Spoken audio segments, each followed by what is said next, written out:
این منم، شاهین. همونطور که می‌بینین آروم آروم دارم میخزم میام سمت مبل. این مبل جایی که تو 3 ماه گذشته تمام زندگی من اینجا سپری شد. کلا تنها کاری که میکنم اینه که میام یوتیوب گردی یه فیلم میبینم. اینجا حالا مشخص نیست ولی خب دارم کتاب میخونم. جدیداً هم گیر دارم به نقاشی دیجیتال. اصلا هم هیچ ایده‌ای ندارم که چیکار باید کرد، چجوری باید یاد گرفت. ولی خب دوست دارم دیگه، دارم سعی خودم میکنم یاد بگیرم. اما اهمیت موضوع اینجاست که آدم از هر جایی که علایقش رو رها میکنه بره از همونجا دوباره برش می‌داره. چرا که این علایق هستن که زندگی ما رو بهشون طعم میدن و رنگ میدن. سلام عزیزم، من آدم خوبی نیستم. من کسی که تو فکر میکنی نیستم. قهرمان نیستم، فداکار نیستم، به فکر تنهایی و غمهای جهان نیستم. سلام و صد درود. امیدوارم که هر جایی که هستی حالت خوب باشه. حالت چطوره؟ همه چی خوب. خیلی رم تنگ شده بود که دوباره میام پای ویدیو باید صحبت بکنم، ببینیم چه خبر نیست، اصلا چه میکنی، چیکار نمیکنی. حالا هر چیزی خواستم ازت دوباره تشکر کنم بابت همه فیدبک هایی که بهم دادی تو اپیزودهای قبلی. متاسفانه من 1-2 هفته بود که کلا پشت یوتیوبم نبودم. ویدیوهایی که دیدین همه از قبل رکورد شده بودن. هزاران داستان دیگه، مشغول درس و امتحان و تو 30 سالگی همچنان شب امتحان و تا 4 صبح بیدار بمون، نگیر بخواب از ترس اینکه جانمونی و 48 ساعت نخوابی. خلاصه نگم برد. قبل از که بخوام ادامه بدیم خواستم بهت بگم که راههای ارتباط من 2 تا مسیر هستن. یکی پیج اینستاگرام من، دومی هم چنل دیسکورد پادکست ماها که لینک جفتشون توی دسکریپشن این ویدیو قرار گرفت. و اما توی اپیزود امشب قرار هستش که در رابطه با الگوهای تکرار شونده با دنی صحبت بکنیم. الگوهایی که خیلی وقتا بهش آگاه نیستیم. یعنی باید شما خیلی با خودتون آگاهانه رفتار بکنید، با خودتون شناخت خیلی زیادی داشته باشید که بتونید از پس خودتون که خیلی جاها صحبت این شده که دشمن اصلی خودتون هستین بر بیاین و با این الگوهای تکرار شونده آشنا. امشب با دنی در رابطه با الگوهای تکرار شونده، ارتباطات ماها با این الگوها و اینکه چه تأثیرایی توی زندگیمون دارن، چجوری میتونیم باشون برخورد داشته باشیم و رفتار داشته باشیم صحبت میکنیم. دنی کسی هستش که خودش رو اینطوری معرفی میکنه. من دانیالم دوستان، 26 سالمه، ساکن آلمانم، دانشجوی برنامه‌نویسی. قبل از برنامه‌نویسی هم اقتصاد خوندم تو دانشگاه مجارستان. از طریق دوستان با آقا شاهین آشنا شدیم. حالا آقا شاهین هم ما رو گرفت اینجا، گفت بیا با هم یه صحبتی داشته باشیم. ما گفتیم چشم. حرف کشیدمش. دست شما هم درد نکنه. خیلی ممنون بابت اینکه وقت داری میذاری. متشکرم ازت. دنی، امروز راجع به یه موضوع میخوام باهات صحبت بکنم که توی هفته پیش خیلی خودم بهش فکر کردم و موضوع راجع به الگوهای تکرار شونده هستن. حالا به چه معنی؟ به این معنی که ماها تو طول زندگیمون کماکان دچار یه سری اتفاقایی میشیم که اینا حتی اگر هم که ندونیم که مشترکاً با مشکلات پیشینمون یه سری چیزهای، زنجیرهای خیلی هم شکل و هم سو دارن، ولی به صورت ناخودآگاه این اتفاق میفته و این یه چیزی هستش که مستنده و مثلا ثبت شده و خیلی جاها صحبت شده و یکی از کسایی که برای اولین بار بهش اشاره میکنه باز دوباره همین کارل گوستاو یونگ هستش که خیلی توی این پادکست ها و توی حالا پیج اینستاگرام من صحبتش زیاد میشه. در رابطه با اینا میخوایم صحبت بکنیم. توی ابتدا ممکنه که بعد که صحبت از این موضوع میشه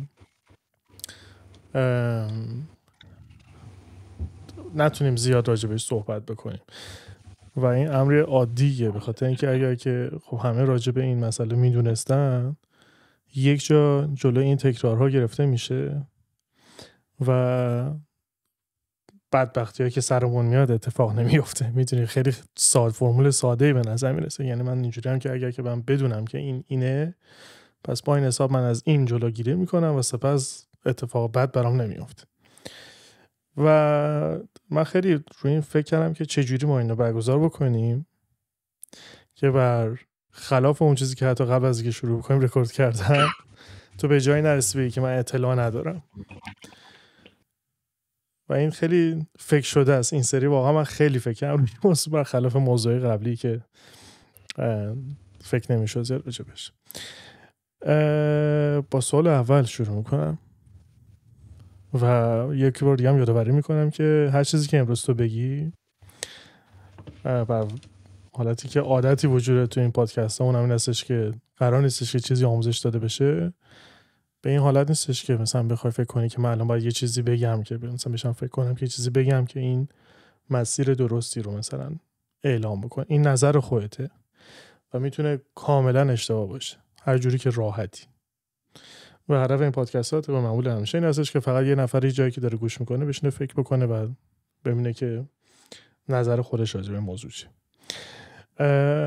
سوال اول این هستش که خودتو فکر میکنی که عادتی وجود داره که داریش و باید ترکش بکنی؟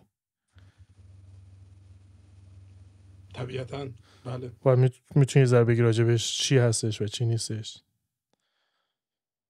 خب تو زندگی آدم بعضی اوقات به یه سری چیزا برخورد میکنه که متوجه میشه اینا روش تاثیر میذاره. قشنگ اشاره‌ای که به زنجیره کردی، حالا عادت‌هایی که چه خودت تو زندگی بهشون رسیدی داره اذیتت میکنه یا مانع پیشرفتت میشه، چه بقیه باعثش بودن که تو زندگی اتفاق بیفته. نمونهش همین قلیونی که دست من نمونه بارزش. نمونه دومش اعتیاد به انرژیزای. چند تا نمونه دیگه هم داشته که خب جلوگیری کردم ازشون با توجه به اتفاقاتی که تو زندگی افتاده. خب بعد جلوگیری کردی ازشون یعنی موفق شدی دیگه، نرفتی سمت اون داستانی که بوده، کلا استاپ شده. میتونی بگی چیا بودن و پروسه ترکشون چجوری بوده؟ من یه مدتی زیاد مشروب میخوردم، خیلی زیاد. بعد یه چکاپی داشتم، دکتر چکاپو از من گرفت، با اون نشست صحبت کرد، گفت که وضعیت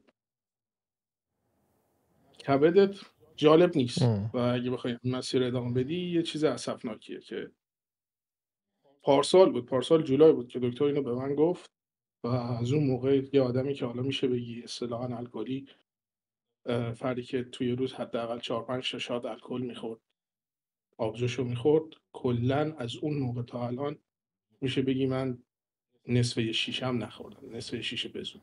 چند وقته؟ با توجه به مناسبت‌های تولد و جولای میشه تقریبا 1 سال. گذاشتمش کاملا کنار. و برای من به شخصه قبل از اینکه این اتفاق بیفته دکتر بخواد بهم بگه این قضیه رو، یه مسئله بود که فکر می‌کردم که هیچ وقت امکان پذیر نیست و این اتفاق نمیفته. اما وقتی دکتر با هم صحبت کرد، خودم تو خلوت خودم نشستم، با خودم فکر کردم، 2 تا 4 تا کردم، دیدم چی برام ارزشمندتره چی نیست، گذاشتمش کنار. یه تایمایی بود آره واقعا توی 2-3 ماه اول خیلی هوس می‌کردم، خیلی دنبال این بودم که یه تستی بزن نزن نمیدونم چیکار کنم، ولی خب جلوگیری شد ازش. و بعد از این قضیه 3 ماه بعد سیگارم کلا گذاشتم کنار. 2 موردی بود که تقریبا میشه بگی با هم دیگه از اون عادت‌های زنجیرواری که یک سری مشکلات ایجاد می‌کرد برای من هست. انگیزه چی بود از ترک کردنش؟ میتونستی ترک نکنی؟ به حال کیف میداره بهت؟ مادرت. انگیزه مادر بود. خب ببین الان مثلا من توی این صحبت که کوتاه راجع به این 2 تا موضوع گفتی، چند تا کلید واژه دریافت کردم. شناسایی مشکل، آگاه شدی بهش و نتیجه ادامه دادنش رو فکر کردی بهش و در نظر گرفتی، یه دور دیگه به نتایجش آگاه شدی، راه حل سنجیدی و قدم گذاشتی تو راه حلی که یه انگیزه پشتش بوده. حالا این الگوی تکرار شونده طبق حالا گفته که توی صحبت‌های یونگ هستش، به یه جایی میرسه، به این نقطه‌ای که ما هر ثانیه‌ای که هر کاری که میکنیم میتونه یه الگوی تکرار شونده باشه و خیلی گسترده بخوام بگم که مرزش کجاست. مرزش اینجایی هستش که روی پروفایل های دی ان ای هر شخص از نسل‌های پیشین یک سری عادت‌های تکرار شونده اتفاق افتاده. به عنوان مثال همین سیگاری که داره مثلا کشیده میشه، ثابت شده که بر اساس اینکه حالا یک سری نسل این عادت رو داشتن و باز با ازدواجی که صورت گرفته و اون شخص دوم که این عادت رو داشته و همینجوری مثلا اونم یه سری پروفایل داشته، بچه‌ای که این وسط به دنیا میاد از نتیجه این ازدواج به احتمال اینقدر درصد پروفایل سیگار کشیدن داره. یه ذره دیگه بخوایم صحبتشو بکنیم، به جز رفتار ما توی این قضایا، اخلاق ما هم در واقع درگیر این مسئله میشه و وقتی که اخلاق ما رو درگیر این قضیه بخواد بشه، روابط ما با آدم‌ها درگیر این قضیه میشه. حالا سوالی که اینجا هستش من از تو دارم اینه که تو حالا عاشق شدی؟ حالا به داره به بد جای میره. من خیلی این هفته مطالعه کردم راجع به قضیه. نمیدونم چجوری میتونه به قضیه زنجیروار، حالا میگم بهت، عادتهای زنجیروار وصل بشه، ولی خب طبیعتا مثل هر آدم دیگه بده. خب چند بار توی زندگیت گفتی که عاطفه‌ای که نسبت به دیگری پیدا کردی حس مثلا عشق بوده؟ کلاً 2 بار. 2 بار. اوکی. آره. جفتش هم در عنفوان جوانی بود. جای وحشتناک مرتبط به این قضیه این هستش که مشترکاً این آدما چند تا الگو رو میخوای بررسی کنی میشه داشته باش. میخوام رابطه رو کاملا من از این خنده هایی که میکنی اصلا خوشایند نیست برام، چون قشنگ مشخصه مغزم منفجر شده بعد که نشستم راجع به این خوندم. چند درصد از این آدما مشترکاً خوبی ها و بدی ها داشتن؟ احتمالاً میشه گفتش مثلا چند درصد مثلا مشترک و اینا خوبی و بدی. حالا چند درصد برعکس اینا داشتن. یعنی فرد اولی که یک سری مجموعه خوبی داشته، یک سری بدی داشته، برعکس اینا رو تو فرد دوم دنبالش بودی.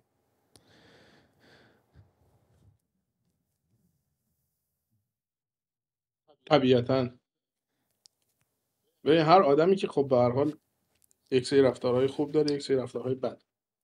همه بخوام مثال بزنم، شما دوست عزیز بنده 3 شب داری هی من جابجا میکنی بالا پایین، یکی از رفتارهای بد تو میتونه باشه به عنوان مثال. قبول دارم، اینو من میپذیرم، گردن میگیرم. ولی این قضیه‌ای که میگی زمانی که شما با یک کسی توی رابطه بودی و بعد به هر دلیل این رابطه استاپ میشه و در آینده شما زمانی که میخوای با یکی دیگه این رابطه رو شروع کنی، طبیعتاً یه مروری میکنی ببینی چه چیزایی توی اون فرد تو رو اذیت میکرده یا اینکه برای غیر قابل درک و فهم بوده، توی نفر بعدی دنبالش نگی. یعنی اگر باشه برای شما یه رد فلگ محسوب میشه و دوری میکنی. و در کنار این قضیه حالا باز دوباره چیزی که وجود داره این هستش که ما به صورت پایه یک مکانیزم دفاعی داریم از یک سری از ترسامون، از یک سری از وحشت خلل، بیاین اسمش بذاریم، کلا تمامی خللایی که وجود داره یه سری فراری داریم و به جایی که دنبال راه حل برای این خلل‌ها باشیم سعی میکنیم که توی این تکرارها باز دوباره بمونیم. به عنوان مثال بحث همون سیگار، من سیگار رو حرف خود منه، میخواستم بیام بالای کوه، میخواستم بذارم کنار، بعد نذاشتم کنار، به تصمیم خودم هم نذاشتم کنار، با تمام دلایلی که داشتم که میخوام این سری دیگه چیز کنم نذاشتم کنار، به خاطر اینکه ازش فرار کردم و با خودم گفتم که من الان اینجا تنها هستم، اون استرسی که دارم و میتونم با سیگار خالی بکنم. چیزی که مثلا یه دلیلی که همینجوری اولین چیزی که واسه سیگار کشیدن هر کسی که میکشه اینو میاد ارائه میده، من اینو میکشم به خاطر اینکه استرس دارم. این بهانه است. دقیقاً. و بهانه هم پشتش فراری وجود داره. از یه چیزی یه کسی داره انگار فرار میکنه که به بهانه میرسه، میدونی؟ حالا سوال وحشتناکتری که میخوام ازت بپرسم این هستش که اگر که در نظر بگیریم اولین مؤنث هر آدمی توی زندگیش مادرشه و ولی مذکر هر کسی توی قاعدتا زندگیش پدرشه و پسری که از خانواده به دنیا میادش دنبال الگوهای مادرش هستش واسه اینکه بفهمه که مثلا ماهیت زن چیه و برعکسش برای دختر. چقدر دنبال گشتن خوبی های مادر توی شخصایی که عاشقشون شده بودی تا برسم به سوال دوم؟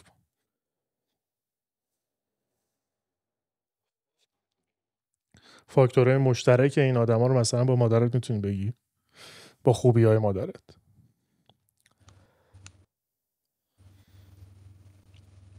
به این قضیه مستقیم تا الان فکر نکرده بودم، ولی خب توی ناخودآگاه چرا؟ طبیعتاً وقتی که شما توی سنین جوانی، نوجوانی، بچگی میای برای خودت یه سری الگوها مشخص میکنی با توجه به اطرافیانت که خانوادتن، اکثرا خانوادت تشکیلش میدن، طبیعتاً هم تو جامعه دنبال هم افراد میگردی. خب خوبی ها رو میتونی نام ببریم وقت بعدش هم توی افراد که تو مثلا به عنوان الگو انتخاب میکنی؟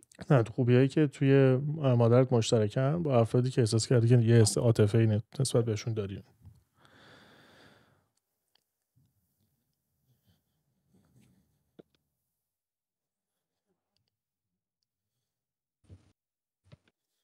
یا وقتی به این قضیه به طور مستقیم نگاه میکنی، بستگی به فردش داره. جایگاهی که من برای مادرم توی زندگیم گذاشتم حتی قبل از خودم، یعنی اول میشه مادر بعد میرسه به خودم.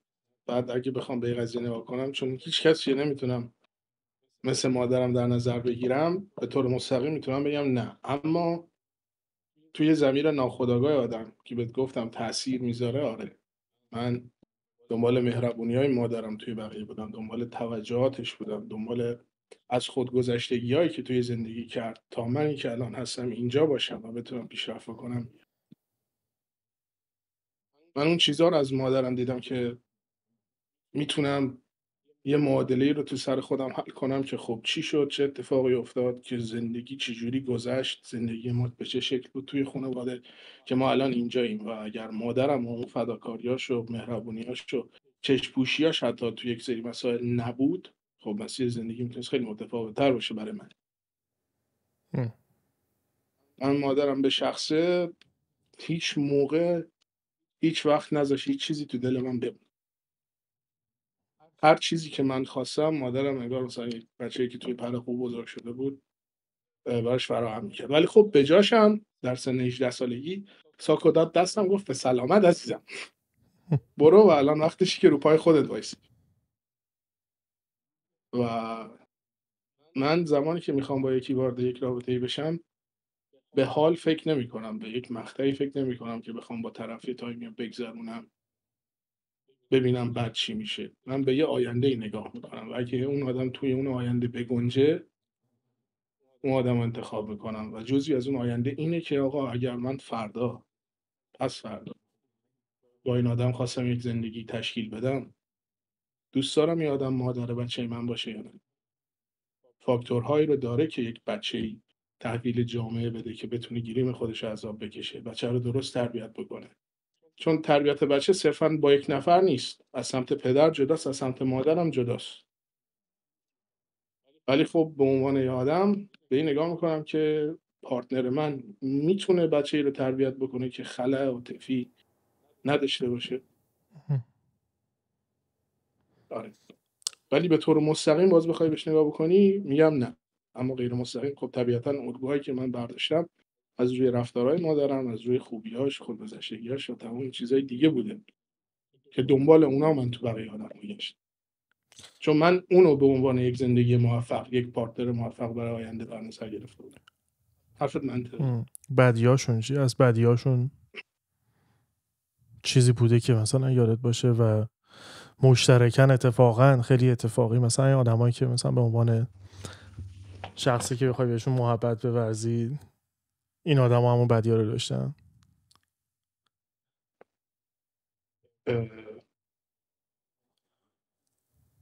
متوجه سوالت نشدم. ببین نکن، من میگم که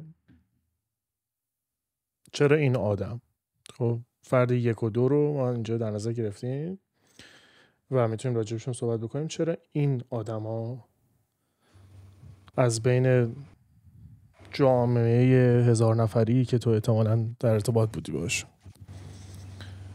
و وقتی که میگی مشترکاً خوبیایی داشتن که با مادرت یکسان بودن، آیا میشه گفت که دقیقاً یک سری بدی هم داشتن که با مادرت یکسان بوده، با بدیای مادرت یکسان بودن یا نه؟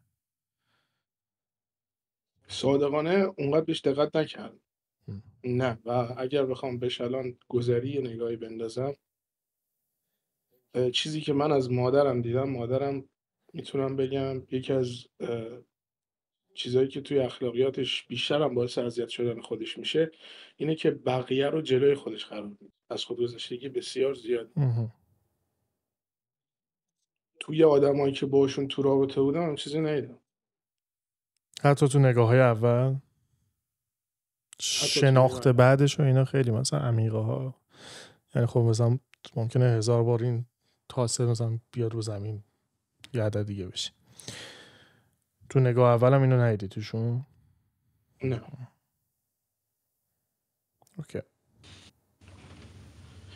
چیزی که من دیدم از آدم ها این بوده که خودشونو میذاشتن در پرایوریتی اول. خب طبیعی هم هست. و از یه جای به بعد این قضیه باعث یه خودخواهی هم توی خودشون میشه که همون خودخواهی ها گاه تا گاه باعث ضربه یا حتی باعث جدایی اون رابطه شد. اوکی. ببین رپیتیتیو پترن ها توی چیزایی که حالا ثابت شده به این گونه هستن که ماها بارها و بارها به تعدادهای خیلی زیادی دوچار یه سری مسئله میشیم که اینا کاملا یک رنگ هستن. اگه یک شکل هم نباشن، رنگ و بوشون و طعمشون و اینا تو زندگی یکسانه. یعنی وقتی که بری مثلا بگردی و اینکه با ساعت ها احتمالاً تراپی و اینا و کسی که متخصص بیاد بشینه مثلا بتونه که به اعماق ناخودآگاه تو نفوذ بکنه، به جایی میرسین که میبینی که مشترکاً یه سری اتفاقا حتی کاملا بی ربط، مثلا فلان مشکل توی درس، فلان مشکل توی کار، زندگی، خونه، روابط عاطفی، دوستی، فلان فلان فلان، همش از یک موضوع میادش و از یک داستانی هستش که این داستان ما هیچ وقت باهاش آگاه نبودیم. به عنوان مثال خود من یه تایم خیلی زیادی پیش دکتر که میرفتم میگفتم آقا من نمیدونم چرا، مثلا جمله اینجوری شروع میشد، گفتم من نمیدونم چرا ولی اینجوری این بلا سر من اومده. 1 سال گذشت و تو این 1 سال میشه گفتش که مثلا من 90% قضیه رفتم پیش این طرف صحبت کردم و گفتم که من نمیدونم چرا ولی الان اینجا و آقا بعد از این 1 سال واقعا میتونم بگم تقریبا 1 سال اینا گذشت، اومد همین رو پرسید، گفتش که میدونین اول همه جملات با نمیدونم چرا شروع میشه. من گفتم که نه تا حالا دقت نکرده بودم ولی آره الان که میگی میبینم که آره واقعا من مثلا جمله با این شروع میشه که من نمیدونم چرا فلان اتفاق تو رابطه عاطفی من اتفاق افتاده و نمیدونم چرا که این بلا مثلا سر مثلا درس من اومده.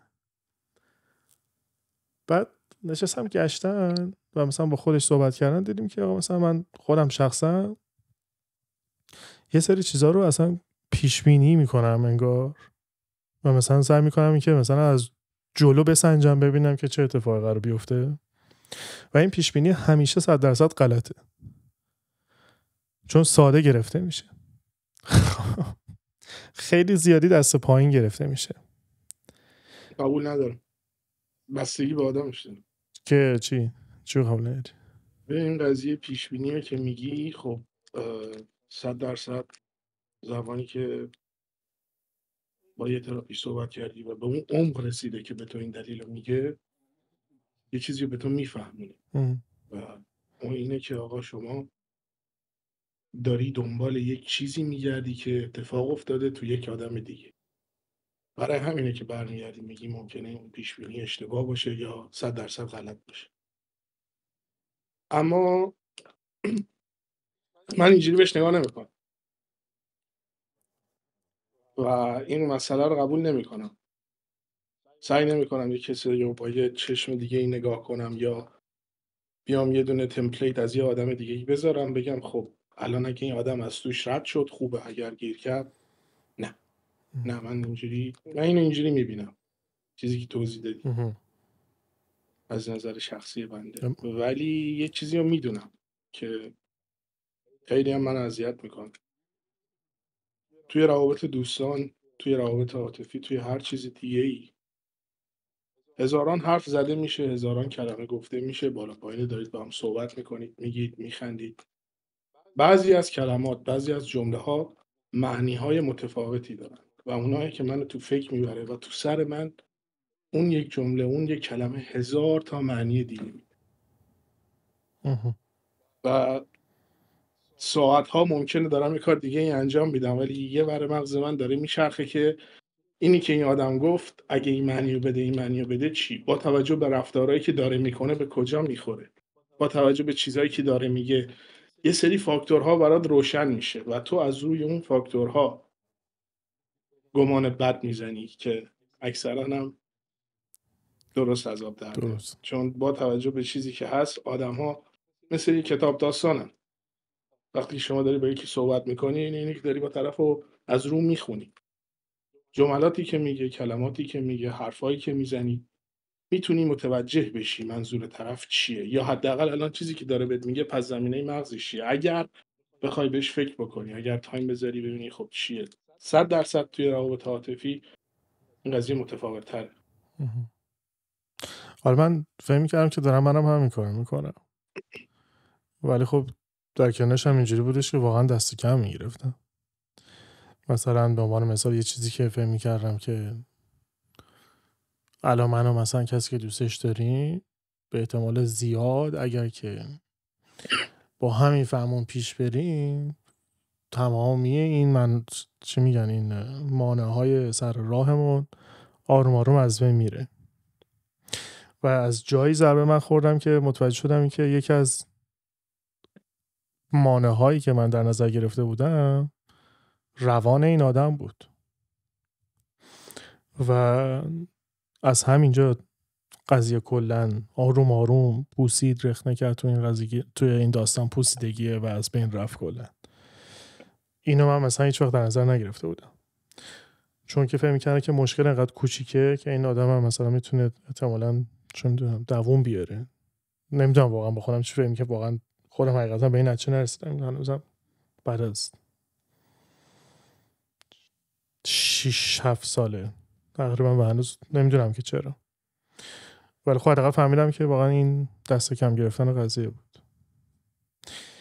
ولی خب میگم واسه هر کسی متفاوت. این دقیقا برمیگرده به همون عادت‌های زنجیره‌وار. این عادتیه که داری و داری یه دیدگاه نگاه میکنی، خب با خودت فکر میکنی. چیزی که من برداشت میکنم البته عذرخواهی میکنم شاید قضاوت برداشتش کنی یه چیزی، ولی خب نه دوستانه چیزی که من در واقع تو برداشت میکنم. اتفاقا خیلی بازم اتفاقا که همیشه بشنوم راجع به این قضیه چون خودم هیچ وقت نفهمیدم. میذاری سنگینی های زندگی خودتو میذاری یه ور، بعد بلندش میکنی میذاریش اون ور ترازو که اون فرد باشه، میخوای ببینی میتونه تحملش کنه یا نه. خب این قضیه شاید 99% اوقات به قطع بگم همچین قضیه نمیشه، نه کسی تحمل نمیکنه.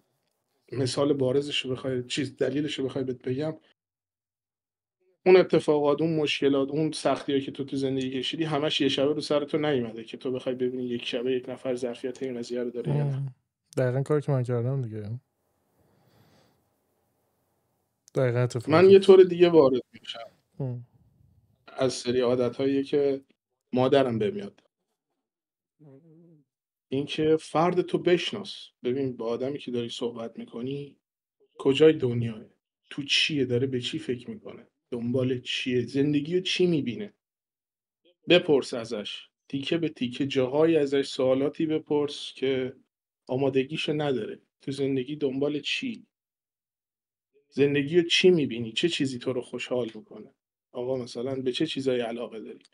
آدمی که من میخوام باش برم تو رابطه یا وقت بذارم برای طرف باش صحبت کنم، یک سری فاکتورهایی مثلا باید برای من داشته باشه که با سوالاتی که ازش میپرسم یه قضیه در میاد. و اگر اون چیزی باشه که من میخوام، خب طبیعتا خودش هم تو زندگی یه سری سختیایی داشته و این باعث میشه که بفهمم آره این آدم اگر سختیای زندگی منم یه روزی بخوام باش شریک شم میتونه بفهمه. به این درک رسیده، درک این قضیه رو داره. میبینم دنبال موسیقی هست یا نه، میپرسم ازش، نشونش میدم، براش توضیح میدم موزیک چیه، موسیقی چیه. موسیقیایی که تو رو وادار به فکر میکنه، کلاسیک و هر چیز دیگه ای، میبینم درکی داره از این چیزا، میتونه مثلا با این چیزا ارتباط برقرار کنه. گروه خونیش به گروه خونی من میخوره یا نه، اصلا دنبال تاریخ هست، دنبال فلسفه هست تا یه حدی، یا نه کلا یه جای دیگه دنیا زندگی میکنه، صبح براش قشنگه، بعد از ظهر کافیشو نخوره قشنگش، دنبال یه چیز دیگه است. چیزایی که تو ذهن من بچه بازی تلقی میشه. این آدم دنبال بچه بازی، این آدم دنبال یک رابطه بلند مدت نیست. من اینجوری میسنجمش. تا حالا وارد مسیری شده که فکر کنی که مضره برات ولی همچنان پا گذاشتی توش؟ بله. خب بعد مسیر رو چجوری پس سنجیدی و چرا پا گذاشتی؟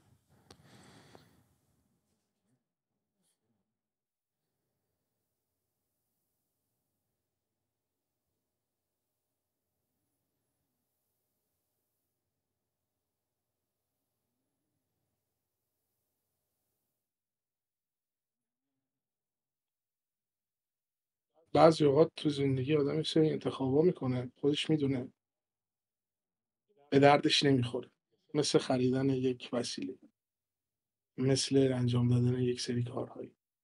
میدونه تهش چیه، میدونه که آقا به عنوان مثال من وسیله‌ای که میخرم یه هفته بعد گوشه اتاقه، حالا کی ببینمش کی نبینمش، ولی باز میخریش. این کنجکاویت ما، این چیزیه که توی ما هست، توی انسان هست، توی بشر کنجکاویته. و آره بوده، چند وقت پیشم برام اتفاق افتاد، میدونستم تهش چیه، میدونستم تهش نشده، ولی باز با این اصلا گفتم خب بذار ببینیم چی میشه. کنجکاویت چیزی بیش از کنجکاویت نیست. و میتونی بگی که مثلا 5 تا 10 بار، 10 تا 20 بار، 20 تا 40 بار بوده تا حالا؟ مثلا بولتریناش هم مثلا ممکنه که خیلی باشه و اصلا ما اصلا متوجهش هم نباشیم، چون خود این اشتباهاتی که از روی کنجکاویت تکرار میشن معمولا چند سال یک بارن. تو بعد از اینکه اون اشتباه میکنی یه چند سالی میگذره، بعدش دوباره کنجکاو میشی خب ببینم همونه یا نه. ولی چیزی که به طور ممتد بخواد باشه، سعی کردم درس بگیرم ازش، سعی کردم یه کارو نکنم. چیز وحشتناکی که من دوباره باز تو همین هفته داشتم میخونم راجبش و قبلا هم با زوره یه ور دیگه نمیدونم هرچی فهم میکنم که از کی و کجا من شنیده بودم، گفتش که حتی انقدر این داستان ها به صورت زنجیره هستن و این زنجیره تش گرده و تو مثلا از اینجا شروع میکنی به تش میرسی، باز دوباره ممکنه که برسی به نقطه اول اگر که ازش مثلا بهش آگاهی پیدا نکنی، که ممکنه که سالگرد اون اتفاقی که داره میفته بعد از 365 روز، بعد از 2 سال، 3 سال، 4 سال، هر سال، حتی زمانی که فراموش کرده باشی قضیه رو، خیلی اتفاقی بدون که بفهمی چرا، صبح از خواب که پا میشی احساس میکنی ناراحتی. و یا همچین چیزی فکر کن که مثلا بعد از 1 عالمه سال ازش بیخبری هستن کلا، باعث ناراحتی تو میشه توی چندین و چند سال بعدش. و باز میگم اگر که از نظر علمی قضیه و روانکاوی ثابت شده نبود من هیچ وقت حرفشو نمیزنم، ولی متاسفانه شده. فکر کنم همچین چیزی که باعث ناراحتی تو توی خیلی سال آینده بعد از اون روز اون اتفاق میفته، به جز ناراحتی چه حسای دیگه هم واسط میتونه بیاره؟ این چه سیاهیایی رو میتونه میندازه روی ناخودآگاه تو و تو هیچ وقت بهشون آگاه نشی، حتی بعد از 80-90 سال زندگی کردن و همینجوری اصلا بری، اصلا زندگی تموم شه بره و هی تکرار بشه و هی بره بیاد، هی بره بیاد.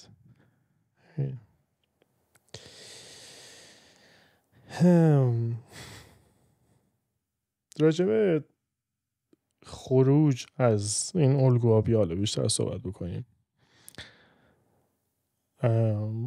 ما الان یه جوریایی فهمیدیم که چیا هستن، صحبتشو کردیم، یه جورایی حرف زدیم که به چه فرمایی میشه درگیرشون بود، چه شکلی هستن، حتی مثلا ممکن تو ارتباطاتمون هم باشن. بیاله بیشتر راجع به خروجشون حرف بزنیم. به نظرت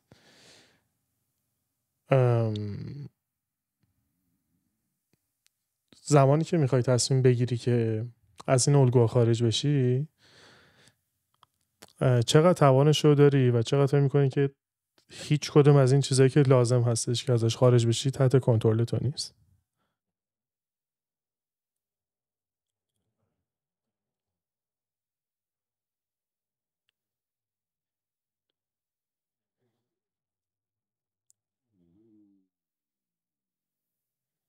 یه سری پارامترها این قضیه نیاز داره. یعنی اینجوری نیست که شما بگی خب خداحافظ تمومش کنی، آره. نه اصلا همین چیزی اصلا میخوام پذیر نیست. یه پروسه طولانی مدتی این قضیه با تو هست. من درگیر هم چیزی بودم که روم خیلی تاثیر میذاشته. حتی به قول گفتنی چیزی که توضیح دادی، صبح از خواب بیدار میشی ناراحتی، کلافه‌ای، حس کلافه‌ای، حس خلایی که توته و احساس میکنی یک چیزی کمه، یک چیزی نیست، اون چیزی که تو میخوای نیست و این چیزها رو تو یک شبه باید بشکن، نمیتونی سر هم بیاری. اینا نیازمند یه سری پارامترهاست. اولیش اینه که شما به خودشناسی برسی، بشینی یه تایمی مثل چیزی که جردن پیترسون توی تمام صحبتاش میگه بشین با خودت صحبت کن، بشین ببین چه چیزی داره اذیتت میکنه.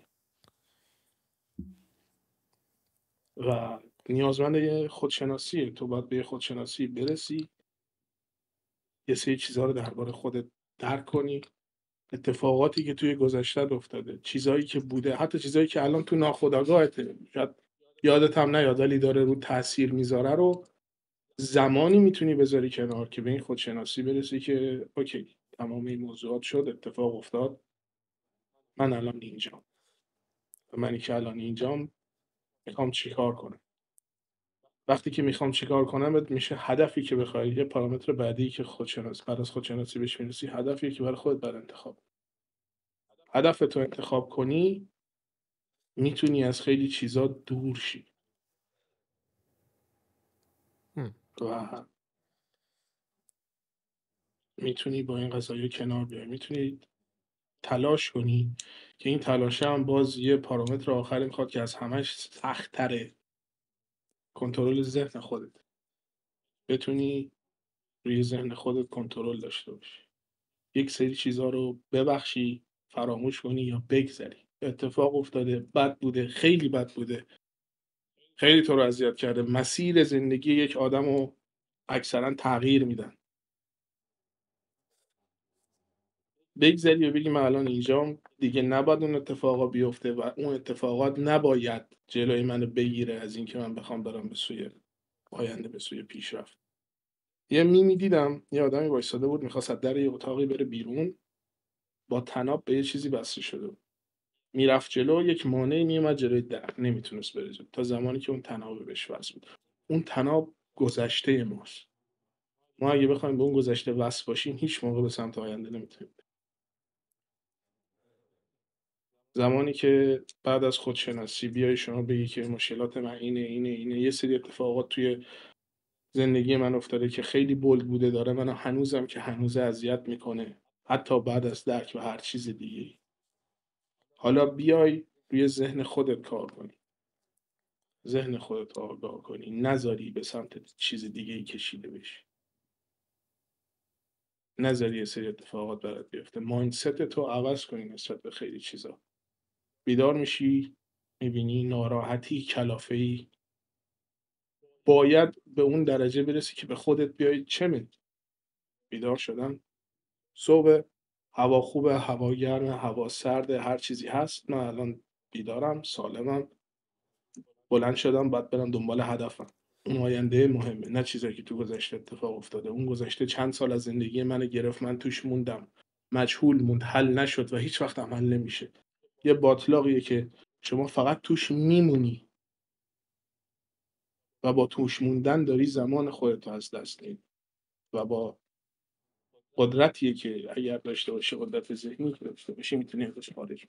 در این صورت اصلا نمیشه. بعد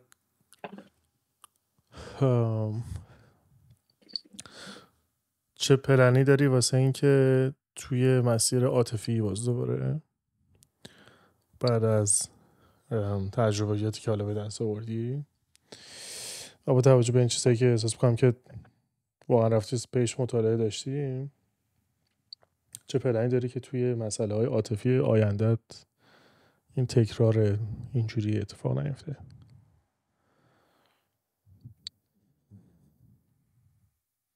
اصلا شاید هم نداشته باشی، کاملا عادیه. برای آدمی که به همه چیز فکر میکنه دارن اتفاقا، ولی خب الان توی اون جایگاهی هم که بهش فکر نمیکنن و اتفاق هم بیفته ازش میگذرم دیگه. نه، چرا که نه؟ چون یه اشتباهی چند وقت اخیر داشتم در این زمینه و بعد از اون قضیه، با اینکه قبل از اینکه حتی بخواد شروع بشه چیزی برای من، میدونستم این مسیر تعیین نداره، میدونستم اشتباه اون جریانی که صحبت کردیم، ولی خب از روی کنجکاویت و هر چیز دیگه بود. با یکی از دوستام درباره این قضیه صحبت کردم، بهش گفتم من میدونم این قضیه اشتباهه. گفت برو چرا ببین چی میشه. هیزم ریخت روی اون کنجکاویت من. همون هیزم کار دستت؟ نه، کار دستم نداد، اتفاقا خوب بود. من بیشتر با خودم آشنا شدم که من الان چی میخوام و تو مقطعی که من از زندگی ایستادم، با توجه به چیزایی که گذاشته اتفاق افتاده و فاکتورهایی که آدم مراقب دوباره اتفاق نیفته، الان دنبال هیچ رابطه عاطفی نیستم بهشون. این هم یه راه حلیه. چرا که نه؟ یعنی داریم میرسیم به انتهای قضیه اپیزودت. برای اتمام حجت از مهمونای پادکست ها 3 چیز درخواست میشه که معرفی بکنن اگر که خواستن، اگر تونستن. یه موزیک که دوست داشته باشی یویی بگی که نفر گوش بده، به نظر چی میتونه باشه؟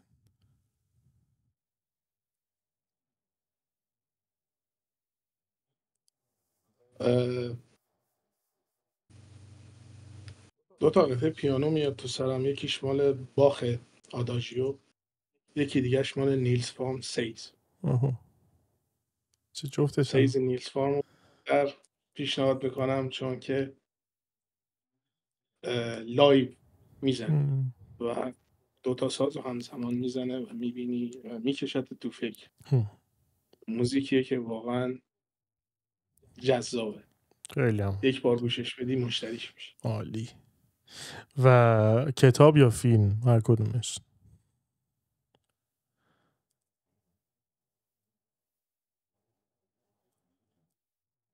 طبیعتا کتاب. که بخوای یه چیزی هم معرفی بکنی، چی میتونی معرفی کنی؟ نبرد من.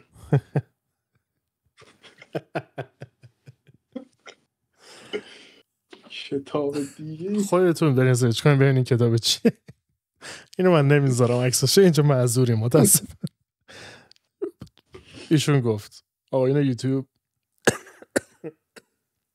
من نگفتم، خودش کتاب خیلی خوبیه، بخونید دیگه، ما کار نداریم.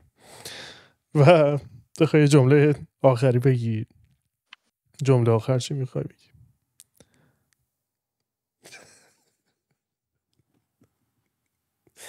ای خدا از دست تو.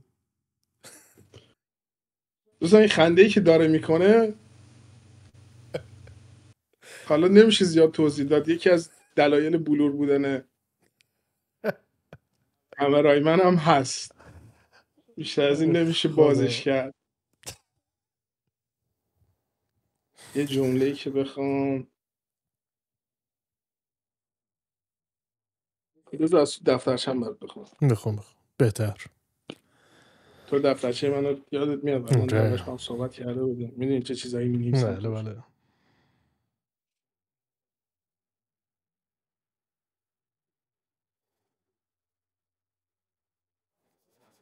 اتفاقا دیشب اینو برای یکی از دوستام خوندم.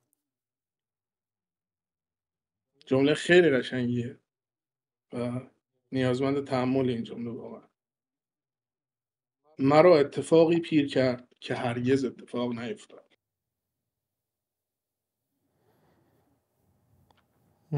بعضی اوقات آدم تو زندگی یه سری چیزایی رو خیلی جدی میگیره.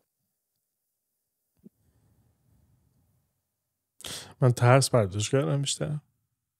ترسی مثلا باعث شدش که من پیر بشم و اینکه نرم سمت اینکه ببینم که پشت این دیواره که بالاخره اینجوری بلنده، میگن همیشه یه چند تا گرگه نمیدونم 6 تایی تو میرن میخورنت. میدونی به چی برمیگرده این جمله؟ تو زندگی همه ماها استرس، سختی و خیلی چیزایی بوده و هست و خواهد.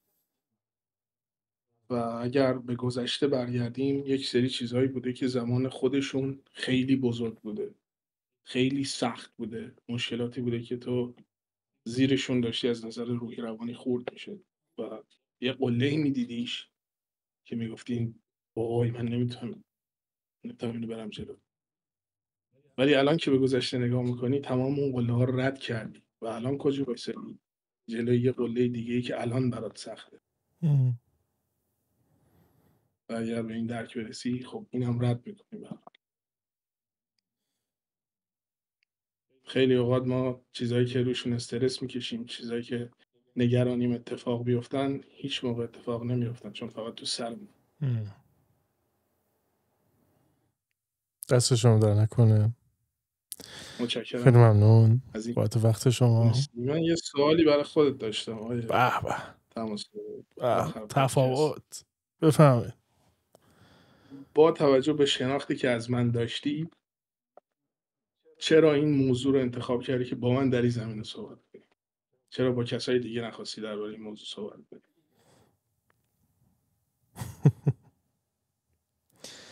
ببین به خاطر چند مورد اول پایش که همینجوری اتفاق میفته، نسلش رویه این پادکست به این گونه هستش که معمولا چیزایی که تو ذهن من میادن واسه همون دوره میتونم بگم که مثلا معمولا یه هفته، ولی بعضی وقتا اتفاق میفته که من اینا رو نگه میدارم، منتظر میمونم واسه یه آدمی که فکر میکنم که مثلا جالب است توش در میاد، به خاطر اینکه خودش درگیر این مسائل بوده. و این کار من حقیقتا با تو کردم و این موضوع تو نگه داشتم بواز خودت. من از تو لیستی که بودش تو نفر آخری بودی، گفتی که منم میام. به صورت عادی مثلا میشدی 26 اینا اپیزود 22 خورده ای تقریبا، فکر کنم 25-26 اینا میافتدی. اینو من انتخاب کردم به خاطر اینکه فکر می‌کنم که تو خیلی وقت داشتی واسه فکر کردن به یه سری مسائل و از کنار این وقت هم راحت نگذاشتی با توجه به شناختی که ازت دارم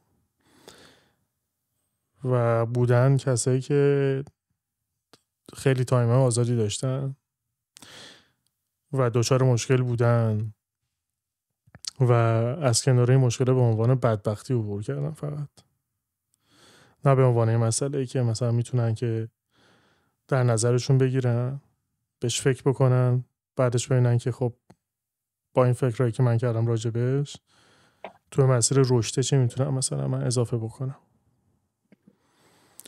تفاوتش هم اینجور آدما همون صحبتی که مثلا کردم اینه که مثلا بعد از 80-90 سال زندگی فرد به دنیا میاد که فکر میکنی که هستش، نه که هستش که یاد بگیره که وقتی که مرد به جا بذاره چیزی. من فکر میکنم که تو این آدم دومی هستی که دوست داری که به جا بذاری چیزی. طبیعت اینجوری. متشکرم از شما. قربان شما. ممنون از شما. خیلی ممنونم از بابت وقتی که گذاشتی. امیدوارم که از این اپیزودم خوشت اومده باشه. یادت باشه که پادکست ماها هر هفته سعی بر این داره که تقریبا نگی بین دوشنبه تا چهارشنبه ویدیوهای جدید واسط بذاره، حرفای جدید رو واسط آماده بکنه و سعی بکنه که تو هم یه سری حرفای جدیدی رو بشنوی، یه سری سعی کنی که به حرفای خودت فکر کنی، نکردی هم نکردی اصلا مهم نیست، خیلی راحت. خیلی ممنونم که تا اینجای کار تماشا کردی. تا اپیزود بعدی یک خواهش من بیشتر واسط ندارم، اونم این هستش که جون مادرت انسان باش.